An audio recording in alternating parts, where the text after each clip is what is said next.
Welcome back, and make certain to hit that like and subscribe button, ring that notification bell for updates on videos like this and many others. Welcome back to my channel.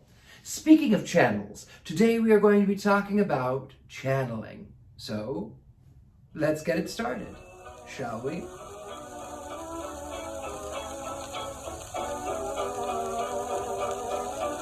Welcome back. We are filmed before a live and dead studio audience, mostly dead.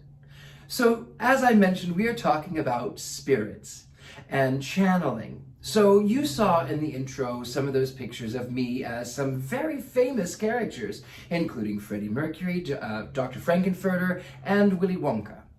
Now, when I played Freddie Mercury, I lived in Europe, and people would go, wow, I knew Freddie, how can you exist? I don't understand. The people who knew him would cry. I feel like they would say, I feel like I'm with my friend. I don't know how you can be here. I played Dr. Frankenfurter, and that inspired a lot of people. People who had admired the show, admired the film, were in awe of my portrayal of Tim Curry's iconic role. And I was known as Willy Wonka. I played Willy Wonka for many years, and in fact, I worked with the Nestle Corporation and the Doll Estate, both of whom were rather excited at my presence. They were astounded at how beautifully and wonderfully I could play the role. They said that they had tried Johnny Depp impersonators, they had tried Gene Wilder impersonators. It never worked, but I was able to sort of meld in and work. And the reason for being in all of these cases is through the power of channeling. Yes, Freddie Mercury was a real person. Yes, Freddie Mercury actually came to me. The other two are fictitious characters. These fictional characters, however, were written by a real, bona fide human being whom had been inspired.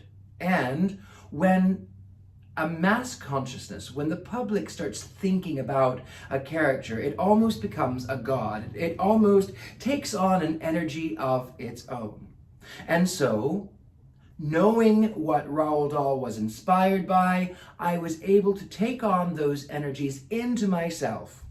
In fact, when I was an actor on the stage and in film, I had this goal in mind that if I were playing a real person that had existed, or if I were playing a fictional character, that whether the real person would walk in, I would want them to say, yes, I would do that.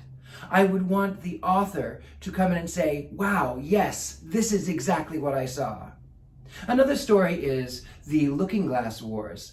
I worked with Frank Bedore, and he had created, of course, it's based on Alice in Wonderland, and I came in as the White Rabbit. He was so astounded, he was dumbfounded momentarily and went, wow, I created you. I mean, wow, this is, you're in my head. Wow.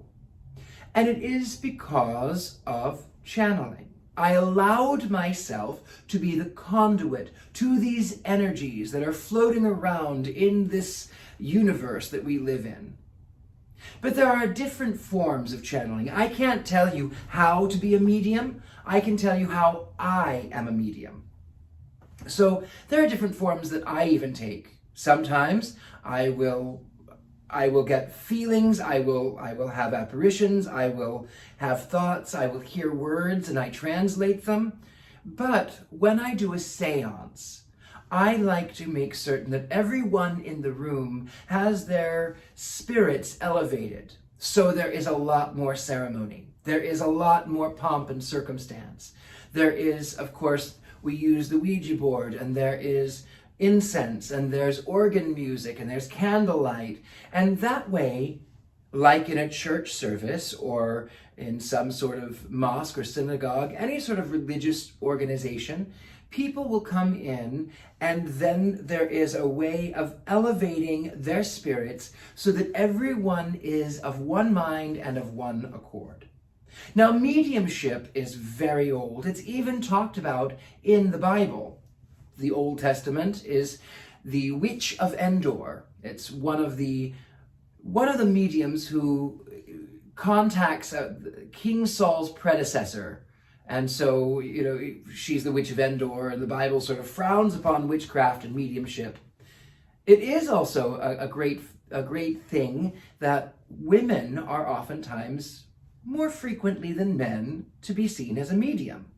In the 19th century, however, it was almost exclusively women, but they were oftentimes ostracized, they were frowned upon by society, and many of them, trying to keep up their appeal, turned to fraud.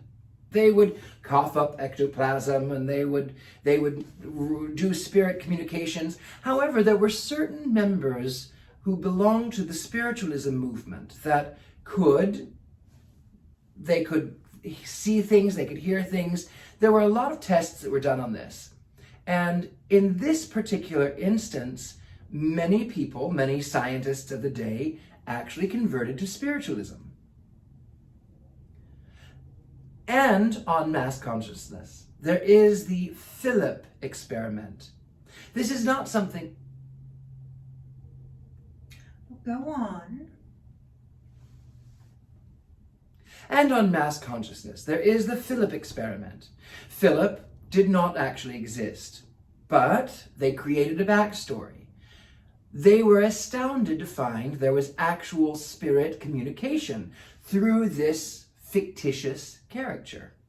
And that is what happens even in the form of acting. When you are in the theater, when you are watching these people either on stage or in film, they are drumming up real emotions. They are projecting those real emotions.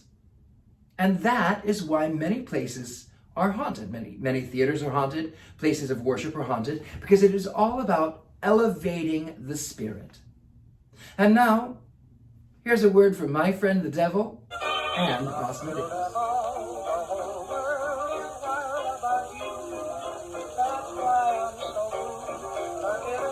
Bum bum bum bum bum ba ba ba ba ba ba ba bum bum ba ba ba ba ba ba ba.